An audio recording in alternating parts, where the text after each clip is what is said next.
جی ہم پڑھ رہے تھے کہ بنی اسرائیل کو اللہ تعالیٰ نے حکم گائے کو ذبح کرے، اور اس گائے کی خصوصیات بتا دی گئی، اور پھر جو ہے وہ ان کو یہ خصوصیت بتا دی گئی کہ سب سے پہلی تو یہ تھی کہ وہ مطلب زیادہ بوڑھی نہ ہو، اور نہ ہی کم عمر کی ہو، بلکہ درمیانی عمر کی ہو، اور اس کا کلر بھی بتا دیا گیا کہ وہ زرد رنگ کی ہو، یعنی دیکھنے والوں کو بہت خوش کرتی ہو، ان کی طبیعت مائل ہوتی ہو اس کو دیکھ کر۔ اور پھر جو ہے وہ تیسری خوبی یہ بتائی گئی کہ وہ کھیتی باڑی نہ کرتی ہو، ٹھیک ہے۔ تو یہ قوم جو ہے وہ جتنے سوال کرتی رہ گئی، اتنی ہی پابندیاں ان کے لیے بڑھتی چلی گئی۔ ان ساری پابندیوں کے بعد بس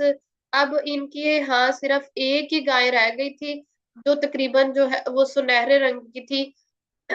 اور اس پر کوئی داغ نہیں تھا، اور ایسی ہی گائے ہوتی تھی جسے جو ہے وہ پوجا پاٹ کے لیے انتخاب کیا جاتا تھا، یعنی جس کی پوجا کی جاتی تھی، جس کی وہ عبادت کیا کرتے تھے۔ اب ایک تو انہیں اپنے معبود جو ہے وہ کشی کی، یعنی معبود کو ذبح کرنے کی ذہنی کوفت تھی کہ ہم اس کو کیسے ذبح کریں جس کی ہم عبادت کرتے ہیں۔ تو دوسرے یہ جس شخص کی یہ گائے تھی نا، جو ان کو بہت مشکل سے بہت جو ہے وہ ڈھونڈ کر انہوں نے ڈھونڈی، تو وہ جب ایک شخص کے پاس ملی تو وہ ایک ہی شخص کے پاس تھی، اور وہ شخص ایسا تھا کہ وہ ایک نیک بخت آدمی تھا جو اپنی ماں کی بہت زیادہ خدمت کیا کرتا تھا۔ جب اسے اس کی اہمیت کا معلوم ہوا کہ یہ مطلب گائے اس وجہ سے مانگی جا رہی ہے کہ اللہ تعالیٰ کا حکم اس پر نازل ہوا ہے کہ ایسی گائے چاہیے، تو پھر اس نے بھی اپنی منہ مانگی جو ہے وہ قیمت مانگی، اور اس کی قیمت اس نے یہ دی کہ گائے کو ذبح کرنے کے بعد اس کی جو کھال میں جتنا سونا آئے گا اس کی قیمت ہوگی، یعنی وہ قیمت بھی بڑھ گئی، اور پھر جو ہے وہ لوگوں کو وہ قیمت جو تھی وہ ادا کرنا پڑی، اور اتنے سوال جواب کرنے کے بعد جو ہے یہ انکار یا مزید جو ہے کوئی اللہ کی حجت نہیں بیان کر سکتے تھے۔ اس کے بعد بالآخر انہوں نے اس گائے کو ذبح کرنا ہی پڑا ان کو۔ تو اگر وہ اللہ تعالیٰ کے پہلے ہی حکم پر گائے ذبح کر دیتے نا، تو وہ کوئی بھی گائے ذبح کر دیتے، ٹھیک ہے نا۔ تو اللہ نے تو پہلے حکم کیا تھا کہ ان کو کہو کہ اس گائے ذبح کرے، لیکن انہوں نے اللہ کہا کہ اپنے جو ہے وہ سب اللہ سے دعا کرو کہ وہ کیسی ہو، پھر اس کا رنگ کیسا ہو، پھر جو ہے وہ کھیتی جوتی ہو یا نہ جوتی ہو۔ تو سوال کر کر کے انسان اپنے لیے جو ہے نا وہ دین مشکل کر لیتا ہے۔ جتنے سوال ہم کریں گے اتنے ہی جو ہے وہ ہمارے لیے مشکلات بڑھیں گی۔ لیکن سوال کرنا چاہیے، یہ بات نہیں ہے کہ سوال کرنا جو ہے وہ دین کے اندر منع ہے، اور سوال کرنے چاہیے، سوال کرنے سے انسان کا آدھا علم جو ہے وہ سوال کرنے سے نصف علم بڑھتا ہے۔ تو لیکن ایسے سوال جو انسان کے دین کے اندر مشکلات پیدا کرے، ان سے گریز کرنا چاہیے۔ تو پھر جو ہے وہ جو ہے یہ گائے انہوں نے جو ہے وہ ذبح کی، یہ اس گائے کی کچھ خصوصیات تھی۔ تو اس کے بعد اللہ تعالیٰ فرماتے ہیں وَإِذْ قُلْتُمْ، جب کہا، جب قتل کیا تم نے نفسن ایک جان کو، فدارا تم پھر ایک دوسرے پر ڈالنے لگے تم، یعنی جب وہ بتیجوں نے جو ہے وہ اپنے کو قتل کر دیا تھا، تو ایک دوسرے پر ڈالنے کہ تم نے قتل کیا اور تم نے قتل کیا، واللہ کسی اور کے مکان کے آگے اس لاش کو لا کر انہوں نے پھینک دیا تاکہ کسی کو پتہ نہ چلے کہ اس کا قاتل کون ہے۔ تو اللہ تعالیٰ کہتے ہیں واللہ جو نکالنے والا تھا ماں کن تم تک تمون، جو تم چھپا رہے تھے، یعنی جس کہ تم چھپانا چاہتے تھے کہ یہ قاتل اس کا کون ہے، لیکن اللہ تعالیٰ اس کو واضح کرنے والا تھا۔ تو یہاں پر اب جو ہے وہ قاتلوں کا جرم صرف یہی نہیں تھا کہ انہوں نے مال و دولت کے لالچ میں آ کر اپنے چچا کو قتل کر ڈالا تھا، بلکہ ان کا دوسرا جرم یہ بھی تھا کہ لاش کو انہوں نے کسی کے دروازے پر پھینک دیا تھا تاکہ کسی کو شک نہ ہو، اور تیسرا جو ہے یہ کہ خود جو ہے وہ شبہ سے بچنے کی خاطر اس قتل کا الزام جو ہے وہ دوسروں پر تھوپ دیا، اور گائے ذبح ہونے کے بعد اس کے گوشت کا ایک ٹکڑا لے کر اس مقتول کی میت پر مارا گیا، تو اس کے زخم میں سے کہا جاتا ہے کہ خون بہنے لگا، جسم میں جو ہے وہ زندگی کے آثار پیدا ہو گئے اس مقتول کے جسم کے اندر، تو اس لاش نے بول کر جو ہے وہ قاتل یا قاتلوں کا نام اور پتہ بتا دیا، اور اس کے بعد پھر اس پر جو ہے وہ موت طاری ہو گئی۔ تو اللہ تعالیٰ جو چاہے وہ کر کے دکھا سکتے ہیں، اللہ تعالیٰ مردوں کو بھی زندہ کر سکتا ہے، اللہ کے لیے کوئی مشکل نہیں ہے، کیونکہ وہ ان اللہ علی کل شیء قدیر ہے۔ اس طرح جن جرائم کو اللہ تعالیٰ کہتے ہیں وہ چھپا رہے تھے، چھپا کر رکھنا چاہتے تھے، اللہ تعالیٰ ان کو ظاہر کرنا چاہتا تھا۔ واللہ مخرج ما کنتم تکتمون۔ آج ہم بھی کہتے ہیں نا، بہت سے لوگ برائی کا کام کرتے ہیں، چوری کرتے ہیں، اور جو ہے وہ جھوٹ بولتے ہیں، غیبت کرتے ہیں، کسی سے حسد کرتے ہیں۔ اللہ تعالیٰ چاہے تو ہمارا حسد اور بغض، یہ ساری برائیاں اللہ اس کو ظاہر کر کے دکھا دے، کسی کو قتل کر دیتے ہیں، جو ہے وہ اللہ تعالیٰ جس کو چاہے وہ واضح کرنے پر قادر ہے۔ چنانچہ قصاص میں جو ہے یہ دونوں بھتیجے تو تھے، یہ مارے گئے، اور کیونکہ جان کا بدلہ جان ہوتا ہے، تو انہیں اپنے چچا میں سے کچھ بھی نہیں ملا، اور اسی مال کی خاطر انہوں نے اپنے چچا کو قتل کیا تھا۔ تو مال کے لالچ میں آ کر انسان کیا کیا کر جاتا ہے۔ آج اگر اپنے معاشرے میں دیکھا جائے تو بھائی بھائیوں کو قتل کر دیتے ہیں وراثت کے معاملے میں، کہ مجھے جو ہے وہ یہ اتنی زمین جو ہے وہ کم دی گئی ہے، تو جو ہے وہ اس لڑائی کے اندر قتل کر دیے جاتے ہیں، ٹھیک ہے نا۔ تو اس دنیا کے مال کی خاطر انسان لڑ لے گا تو کتنی کی دیر لڑ لے گا، آخر تو اسے آخرت میں جا کے جواب دینا ہے نا۔ تو اگر کوئی کسی کے حق پر،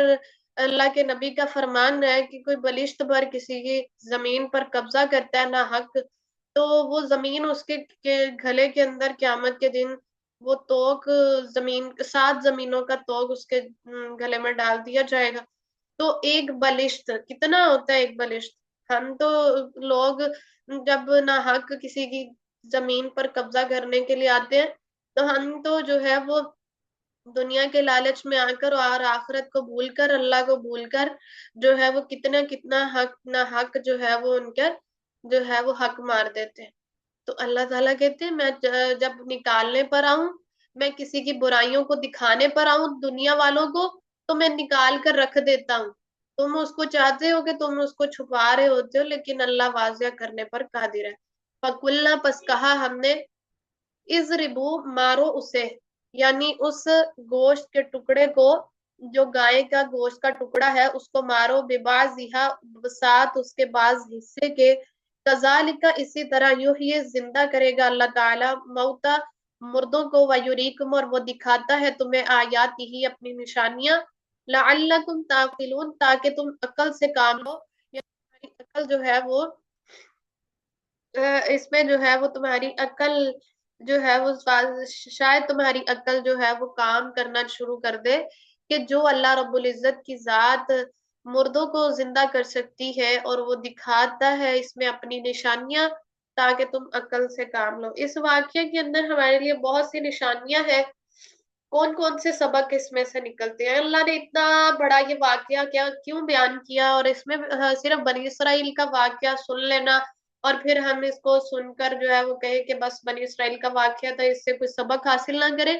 تو یہ نہیں۔ اللہ تعالیٰ کہتے ہیں اس میں نشانیاں ہیں عقل والوں کے لیے، جن کو اللہ نے دماغ دیا ہے، سوچنے کی صلاحیت دی ہے، ان کے لیے اس میں کچھ لرننگ پوائنٹس ہیں اس واقعے کے اندر،